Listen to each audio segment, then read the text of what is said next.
நான் சரவணனை கல்யாணம் பண்ணிக்கிறது என்ன யோசிக்கிறீங்க? ஐயோ, கல்யாணத்துக்கு என் கூட துணை பொண்ணா நிக்கிறதுக்கு உங்களுக்கு ஓகே தானேன்னு கேட்டேன். இல்லங்க, என்னால முடியாது. ஏங்க? நான் அன்னைக்கு இங்க இருக்க மாட்டேன், ஊருக்கு போறேன். என்னங்க இப்படி சொல்றீங்க? சரவணன் ஃபேமிலியோட ரொம்ப வருஷம் பழக்கம்னு சொன்னாங்க. அவரோட கல்யாணத்தை கூட நீங்க அட்டென்ட் பண்ண மாட்டீங்களா?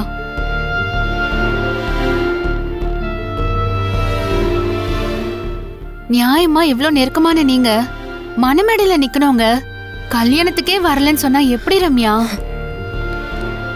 அந்த ஆசை எனக்கும் தான் இருந்துச்சு. ஆனா இப்ப வர முடியாத ஒரு சூழ்நிலை. என்ன பண்ண முடியும்? பரவாயில்லங்க, சரவணன் வாழ்க்கைக்கு துணையா நீங்க இருக்கும்போது